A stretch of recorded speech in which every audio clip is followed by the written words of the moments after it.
বঙ্গরি শাস্ত্রীতে সবাইকে অনেক অনেক স্বাগত। সবার মঙ্গল কামনা করে আজকের দিনটা শুরু করে দিলাম। বন্ধুরা, শুভ সকালের অনেক শুভেচ্ছার বঙ্গরি শাস্ত্রীতে অনেক অনেক স্বাগত তোমাদের। আজকে সকাল সকাল আর ভিডিও শুরু করতে পারিনি। অ্যাকচুয়ালি মানে শরীরটা আজকে সকাল থেকেই মায়েরও ভীষণ খারাপ, আর আমার হচ্ছে চার্লির জন্য আমার শরীর খারাপ হয়ে গেছে। মানে শরীর খারাপ বলতে প্রচন্ড মাথা যন্ত্রণা, চোখে যন্ত্রণা, ঘাড়ে যন্ত্রণা হচ্ছে। রাতে সারা রাত ঘুম হয়নি। মানে মায়ের তো হয়নি, যে মায়ের মানে পুরো পেট পেট ফেপে প্রচন্ড, মানে সেই বমি বমি ভাব এরম। কি হয়েছে, কালকে তো নিরামিষ খাওয়া দাওয়া হয়েছে। এবার মেন যেটা হচ্ছে, মায়ের রুটিটা সহ্য হচ্ছে না একদম।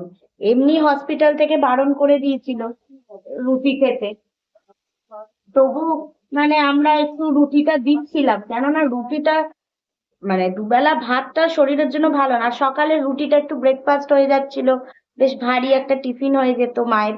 কিন্তু মায়ের একদম রুটি সহ্য হচ্ছে না, তাই জন্য আর রুটিটা এবার থেকে আর দেবো না। মানে ফাইবার জাতীয় কোনো খাবারই মায়ের সহ্য হচ্ছে না আর।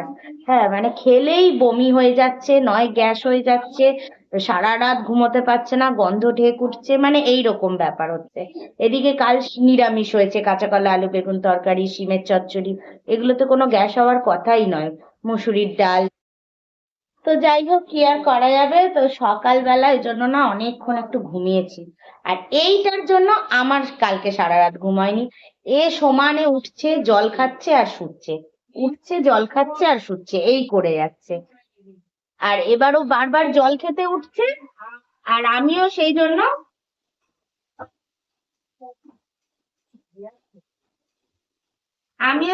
কি করছি, ওকে জল দিতে উঠছি বারবার। তারপরে ভোরবেলা 4:30টার সময় পটি করছে। ভোরবেলা 4:30টার সময় ওনার পটি পেয়েছে। এই করে করে আমার সারা রাতের ঘুম গেছে চটকে। তো সকালে উঠতেই পারছিলাম না, মাথা চোখ যন্ত্রণা করছিল। লিকার চাটা কড়া করে বানালাম আদা দিয়ে, তারপরে গিয়ে একটু মানে শরীরটা ভালো লাগলো। এবার এখন এই আমার জন্য পেঁয়াজ ক্যাপসিকাম গাজর ভেজে নিচ্ছি রুটি দিয়ে খাবো বলে, আর মাকে মুড়ি জল বাতাসা দিয়ে দিয়েছি। পেট ঠান্ডাও থাকবে, শরীরও ভালো থাকবে, মুড়ি জল বাতাসা খুব ভালো। আর এদিকে মা হচ্ছে টুকাইকে পড়াচ্ছে, আর প্রচুর ওকে বকা দিচ্ছে। ও মানে ওই যে দেখছো, সমানে পড়াচ্ছে টুকাইকে, টুকাইকে বকা দিচ্ছে। ও পড়া মোটে করছে না ঠিক করে, ওই জন্য ওকে বকা দিচ্ছে। এই হলো ব্যাপার। তো এদিকে আমার রান্না বান্না শুরু করে, মানে রান্না বান্না না, মানে টিফিনটা শুরু করলাম আর কি। টিফিনটা খাবো, খেয়ে তো অনেক ঘরের আবার কাজ, সেই ঘ্যাতর ঘ্যাতর করে। আজকে অবশ্য দুপুরবেলা আমরা পান্তা খাবো, কালকে ভাত অনেকটা বেঁচে গেছিল, ওই ভাতে জল ঢেলে রেখে দিয়েছি। তো আজকে ওই জন্য পান্তা খাওয়ারই প্ল্যান করেছি, যে একটু মাছ ভেজে নেবো আর একটু শাক ভেজে নেবো। অতটা কারিগরি করে আমরা পান্তা খাবো না, ওইরকম ভাবে খাবো আর কি। যাই হোক, চলো কাজগুলো করে ফেলি। কি হবে? মাঝি পিঠে আছে না কাছে আছে? নৌকা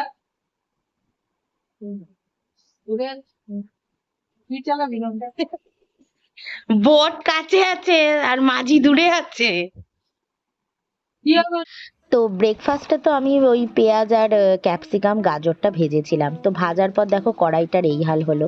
তবে তোমাদের বলছিলাম না ওই কড়াইটার ইউজ করব না, তো আমি এই অ্যালুমিনিয়ামের মায়ের যেই কড়াইটা রাখা ছিল, তো এইটা বার করেছি। যে যখনই কিছু রান্নার, বিশেষ করে যে আমি যখন রান্নার কোনো ভিডিও আমি শেয়ার করব শর্টসে বা রিলসে, তার জন্য এই কড়াইটা ব্যবহার করব। ওই কড়াইটাতে না খুব একটা ভালো লাগতো না দেখতে, ভালো ভালো সুন্দর রান্নাগুলো দেখতে বাজে লাগতো। তো সেই জন্য এইটাই বার করেছি, যে ভালো আজকে দু রকম ভালো রান্না করব।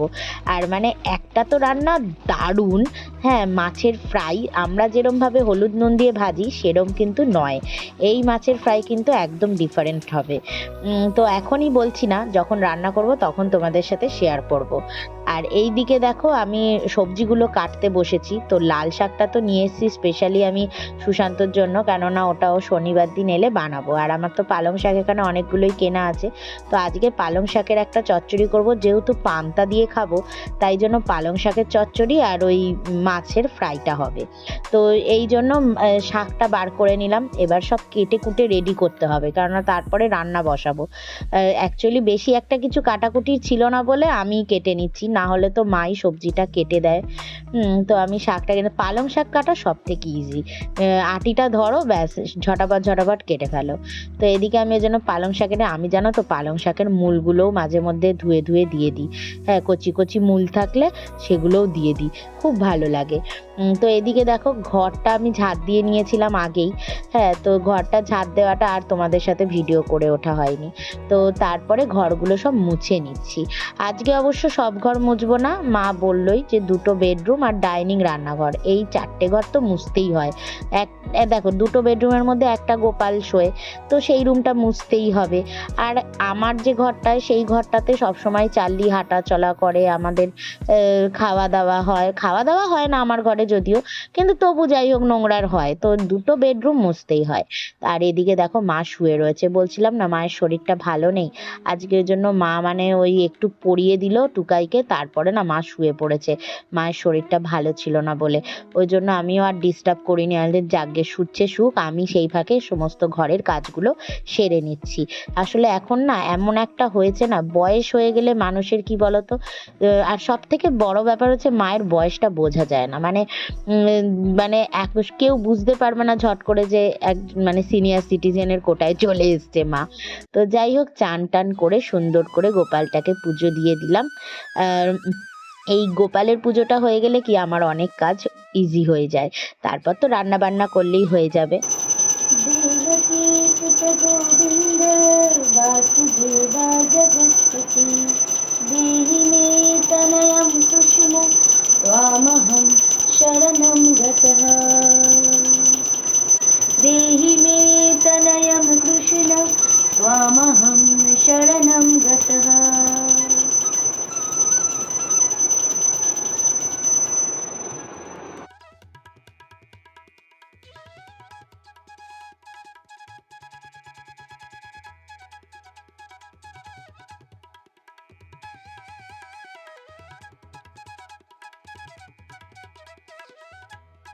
তো এখানে বেশ কিছু উপকরণ নিয়ে নিয়েছি, ধনেপাতা, টমেটোর, কাঁচা লঙ্কা, রসুন, আদা, এইগুলো সমস্ত নিয়ে নিয়েছি, যেগুলোকে আমি ধুয়ে ভালো করে মিক্সার জারে একদম পেস্ট করে নেব।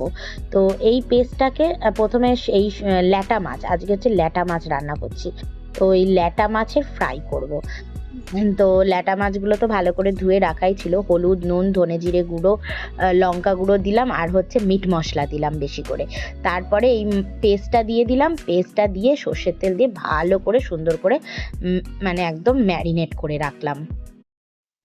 চান টান করে গোপুর পুজোটা দিয়ে, আমি ওপরের পুজো আর দিইনি, মা দিতে গেছে চান করে ওপরের পুজোটা, মায়ের তো শরীরটা একদম ভালো নেই, তাই আজকে মাকে কিছুই আমি বলি না, তুমি শুধু কষ্ট করে একটু ওপরের পুজোটা দিয়ে দিও। এবার আমাদের কি বলতো, একটা জায়গায় ঠাকুরের আসনের একটা জায়গাতেই যদি সবকিছু হতো না, তাহলে এত প্রবলেম হতো না। আমাদের 2টো ঠাকুরের জায়গা হয়ে গেছে, সেই জন্য 2টো জায়গায় পুজো দিতে গিয়ে সময় অর্ধেক চলে যায়। তো যাই হোক, এখন আমি যেটা করছি সেটা হচ্ছে, আমি আমার বড় ননদের থেকে, মানে আমার বড় দিদির থেকে শিখে এসেছি। উড়িষ্যায় গেছিলাম যখন, বড় দিদি দারুণ মাছের ফ্রাই করে, আর এত সুন্দর মাছের ফ্রাইটা খেতে হয়, মানে পুরো পাগল হয়ে যাওয়ার মতন, মানে আমরা সেই হামলে পড়ে খাচ্ছি এরম টাইপের সুন্দর টেস্টটা হয়েছিল। তোমরা দেখেও ছিলে আমি যে উড়িষ্যায় গেছিলাম, দিদি মাছগুলো ভাজছিল। তো আমি ঠিক সেই প্রসেসেই আজকে ল্যাটা মাছের ভাজা করব, ফ্রাই করব, যেহেতু পান্তা খাবো তো ভাবছি ল্যাটা মাছের ফ্রাই করি। তো ল্যাটা মাছের ফ্রাইটাতে কি করলাম, প্রথমে হলুদ, নুন, লঙ্কা গুঁড়ো দিলাম, একটু ধনে জিরে গুঁড়ো মানে দিইনি এখনো, ভাবছিলাম দেবো, তো দেবো না ওটা। হলুদ, নুন, লঙ্কা গুঁড়ো দিয়েছি, আর দিয়েছি মিট মশলা, মিট মশলা দিয়েছি, দিয়ে ভালো করে মাখিয়েছি। আর যে পেস্টটা বানিয়েছি সেটা হচ্ছে আদা, রসুন, কাঁচা লঙ্কা, আর অল্প একটু ধনেপাতা ছিল, ওটা দিদি বলেনি, ধনেপাতা আর একটা টমেটো।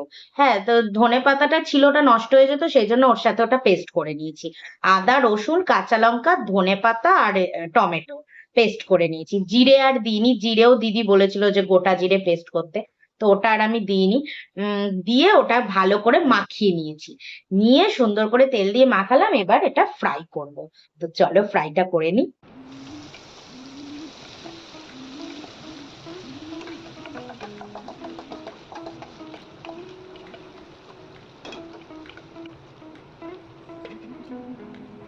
তো দেখো ফাইনালি মুচমুচে সুন্দর করে একদম ভেজে নিয়েছি।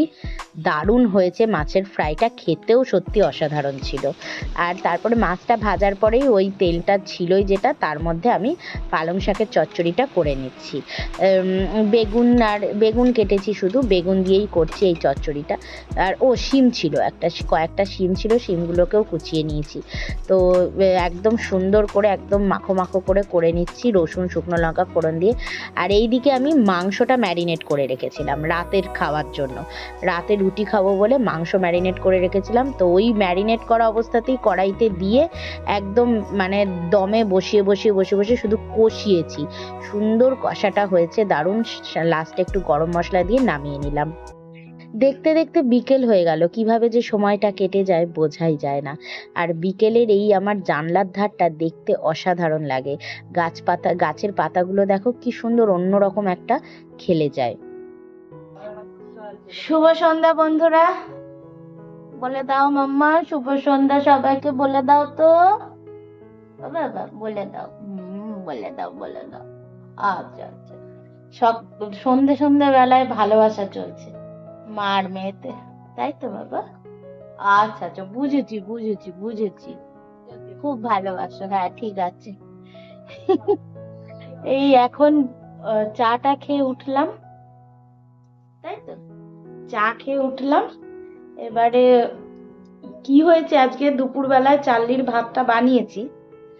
এবার সবসময় কি আমাদের ভাত থেকেই ওর চিকেনের সাথে মেখে দিই। এবার আজকে তো ভুলে গেছি যে আজকে পান্তা।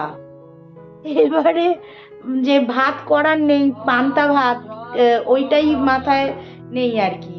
এবার চালের জন্য এইটুকুনি ভাত বসিয়েছিলাম, মানে একটুখানি চাল দিয়ে বসিয়েছিলাম। দুপুরে ওর বেচারার হয়ে গেছে, আর রাতের আর কিছু নেই ভাত। আর আমাদের তো ভাত নেই, দুপুরেই খেয়ে নিয়েছি পান্তা। সেই জন্য আবার ওর জন্য চিকেন ভাত আবার একটু বসিয়ে দিলাম। কেন ও তো এখন 6:45 বাজে, এখনো 6টা বাজেনি, সন্ধ্যা দিইনি এখনো। তো ওটা বসিয়ে দিলাম, কারণ ও তো 6টা থেকে 6:30টার মধ্যে খেতে চায়। তখন আবার বায়না করবে, তখন মনে করে বসালে আবার দেরি হয়ে যাবে। সেই জন্য বসিয়ে নিলাম। ছন্টুটার কথা ভাবতে হয় তো আমাদের, তাই তো মাম্মা? ছন্তু পাখি তো, বলে বাবালে। গরমে মানে এখনো সেরকম গরমই পড়েনি, তাই এখনই হ্যাঁ হ্যাঁ হ্যাঁ হ্যাঁ সারাক্ষণ করতে থাকে। এখন এসি ছাড়ার মতন গরমই নেই। রাত্রিবেলা তো আমি রীতিমতন চাদর গায়ে দিয়ে শুই, কিন্তু তবু ওর হ্যাঁ হ্যাঁ হ্যাঁ হ্যাঁ চলতে থাকে। নামো। তো এটা হয়ে যাক, এটা তো বসিয়ে দিয়েছি, কম আছে, হয়ে যাক এটা। আর তারপরে আমাকে আবার ড্রেস চেঞ্জ করে সন্ধ্যাটা দিতে হবে। টুকাই এসছে পড়তে, তো আমি পড়াচ্ছিলাম। তো এদিকে ভাতটা বসাবো বলে মাকে বললাম যে তুমি পড়াও। এদিকে জলের বোতল অনেকগুলো খালি আছে, তো ওইগুলো একটু ভরে নিই।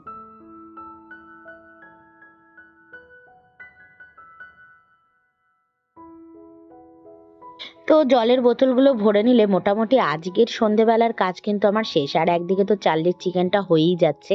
তো আর কি, এই তো আমার দেখতে দেখতে রাত হয়ে যাবে, ডিনারটা করে নেবো। তো বন্ধুরা, আজকের ব্লগটা কেমন লাগলো? ছোট্ট ব্লগ কিন্তু বেশ সুন্দর ছিল। তো চলো বন্ধুরা, টাটা।